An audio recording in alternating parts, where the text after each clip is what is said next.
we go. Oh, turn that off. That buzz really irritates Chris, so I've got to make sure I turn the overdrive pedal off. My Telecaster, ladies and gentlemen. So, first off, thank you very much for watching. We've had a lot of new followers, subscribers recently. And a big thank you to obviously Rick Graham for giving me that initial push out there, because obviously no one's ever heard of me. I've been very underground for many years. You've all seen the original video, I'm sure. I'll eventually explain why I've not been around and what else I've been doing to a degree. But as of now, I'm still kind of transitioning back into music full time, so I have a whole other career. I still have to kind of straddle the two for now. So thank you for following and supporting. Anyway, yeah, Chris tells me I have to do a video talking about this Telecaster and everything about it. The irritating thing is I'm gonna sound a little bit stupid because I don't really know much about guitars, how they're built and everything. I actually have a very good friend local to me, and James, and he's a professional luthier guitar, builder and maintainer and all that. And he looked after this for me and kind of put it together more or less. So if I just digress slightly, first off, it's the only one I've got right now is an electric. I was borrowing another Telecaster, but I gave it back. I did have a lot of guitars back in the day, everything from Ibanez RG types to Gibsons, Les Pauls, Fender, Stratocasters, loads of them. And when I kind of hit my musical wall and decided to walk away from it, more or less, I gave them all away. So another buddy of mine, Chris Aldridge, I hope he doesn't mind me using his name. If he does, we'll bleep it out. He actually has the majority of them because he's a huge guitar enthusiast, player himself, very good. But he also has a real job. He's a solicitor, lawyer for the American viewers. Because to solicit is something very different over there. So he's not a solicitor, he's a lawyer. Or he's not a solicitor anymore, anyway. I'm joking. Oh, he's got to hate that. Yeah, no, he's very good. He's a lawyer. He's my lawyer, would you believe? Anyway, I'm rambling. So when it came to kind of my resurgence back into the music industry and the starting to try and play again, full on, because I did have a break. It was actually, you probably won't believe me, but it was about 7 years at least that I didn't touch a guitar at all. And then this last couple of years, I've been thinking about it. I've got quite a lot of other big projects on the go, where I wasn't really mainly doing guitar. I was playing either other instruments or I was composing, producing. And I did want to pick it back up, but it's a horrible thing to kind of have a skill set, then pick it up after a long time. I'm sure a lot of you experience this, and you don't feel like you did, and you feel like a lesser version of yourself, and it just seemed to be such a lot of work to get back. I was like, oh. And then, like I've said, it's only in the most recent couple of years, Rick Graham and I have really been discussing the whole, right, we're going to do a project together. And especially this last year, it's really fired me up to get back into it. Now, going back just a couple of years, when I was thinking about coming back into the whole guitar thing, I had to obviously get one. I didn't want to ask for them back, so I actually I went to a shop in Gloucestershire, southern western England, and there was a place called Dex Audio. Maybe we'll put a link. Chris will put a link. And I remember a really nice guy in there, Dex. Hi, Dex. I remember there just being, I was just looking at them. I didn't even really know what I want, and I saw this. And the main thing about this is it's totally unique as a Telecaster, as you can see. It's actually a Mexican, made in Mexico, Mexican Strat. So I don't know whether that means all the royalists are going to be like, yeah, it's not a real one. I don't really know how it works. Does it have to be American? But either way, it's Mexican. Nearly American, a bit lower down. Telecaster, sorry. And the only thing I did want to change originally is it had a single, the sideways slanted single pickup, which was a little bit too scratchy for me at the time. So I remember buying it anyway. Oh, and the other thing is the paint job. It's not really a paint, it's just natural wood. And then a guy local had stained it. And if you have a look at the back, it looks like, he always said, oh, it looks like a pair of jeans. And yeah, there you go, sort of. And I just really liked it because I am drawn to more of the natural wood rather than the shiny lacquer kind of thing. Even though I don't really mind, you know, I'm not that bothered. But I did like it. And as for the why a Telecaster, it's more just I don't know. It was the original, wasn't it? But again, I'm not particularly royal. Like, I only play Telecasters. I don't really mind. But it was the thing with this kind of Telecaster. So again, I'm rambling. I apologise. But my buddy, local to me now, James, I did take it to him and say, "Can you just sort of like sort it out, set it up and stuff?" And I said, the only thing is I'd like to sort the pickups out, maybe get a bit more higher output, just so I have more options. You know, so if I want to be a bit more rock sound, you've got like a humbucker in there. And he very kindly, I don't know if he actually put that in. You've got a coil tap there, obviously tone control, volume, and then the split coil thing. Three-way switch, and the whole thing here is I've got, oh God, bear with me. I made a note of it because I didn't know, so I had to ask James.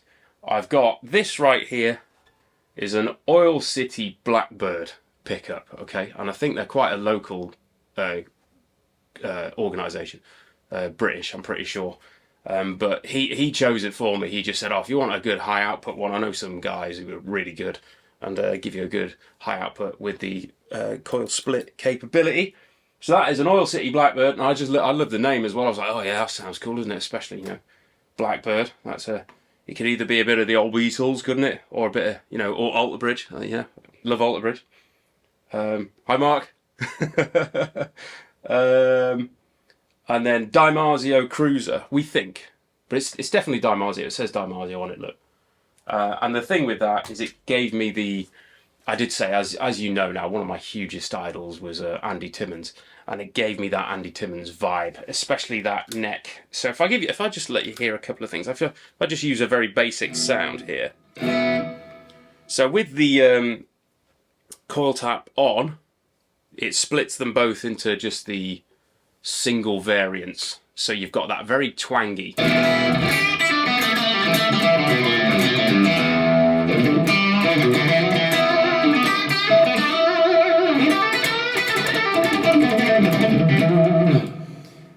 And then middle, you've got a bit warmer, I think. Oh, so if you just back it off a little bit, you've got a sort of cleaner sound. And then middle, a bit warmer. And then move it over there, you get some jazz tones.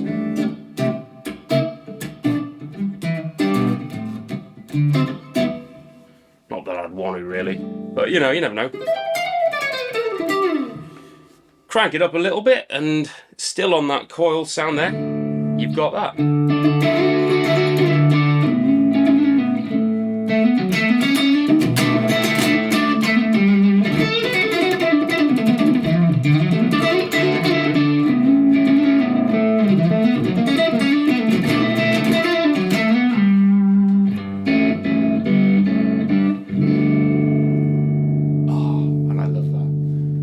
If you want, you can just switch it back to double and you've got a bit more there. A bit more warmth.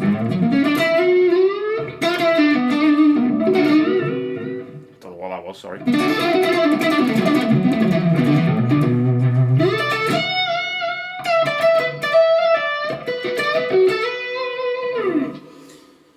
Anyway, so that's that kind of sound. And then, you know, get the old overdrive on. And we've got proper...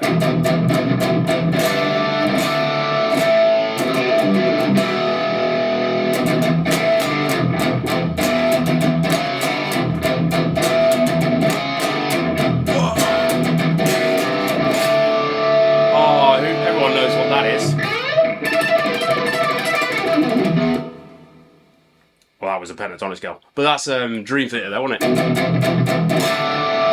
Massive distorted sound with there, and if you want, you can still again just coil tap it.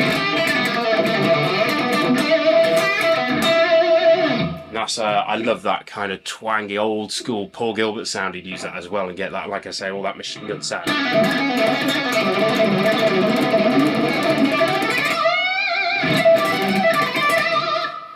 With an open string in there for you, why not? Throw an open G. You know, why not? What else? Well, that's about it. That is literally it. It's a very simple setup, really, isn't it? And I apologise, I don't know loads more about it. I've got lock-in tuners. Most of them are Fender, like I think, yeah, original Fender ones, apart from this one, because I dropped it at some point and like the whole thing nearly fell apart. But then James just put a temporary one in for me, I think, or did Dex do that? I can't remember. Someone put that in for me, so they're almost all lock-in because obviously I crank the hell out of it, rip it, and give it a hell of a lot of abuse. I use, again, I'm not affiliated with any specific brands, or like I don't use a specific anything right now, not yet anyway. Let's see what happens, shall we? Let's see what happens next year, maybe, if anyone wants to send me anything. I do actually have a, if you go to the website, there's management details there. And then, you know, we'll see if someone wants to send me something, you know. I don't necessarily have to play a Telecaster, we shall see. Anyway, but the one thing I do use heavy strings and a reasonably high action, I think, so I'm told. The whole point being, I do love the idea of the stability that you can hit it quite hard and the strings won't warble everywhere. They'll actually stay. Like if I was to hit that lowy really hard with like an 8 or can't even say that, 8 9s, then it'd be all over the shop. I'm not making any fun of anyone. Honestly, the string gauge is just a personal preference, mainly because I spent a lot of time in my past professionally playing acoustic, fingerstyle acoustic, and obviously the gypsy jazz stuff. And therefore, when I try and come back to the electric, I'm quite heavy-handed, you know, and it just be my intonation to be all over the place. So I find it a lot more stable, personally. But it also means it's just like you get those vibes in there as well. You can really give it some.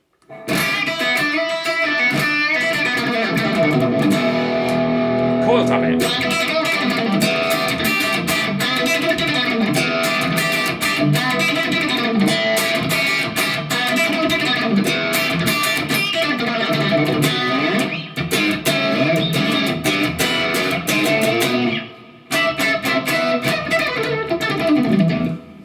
Get the idea. Sorry, that was so obviously Stevie Ray. You know, he used to beat the hell out of his guitar.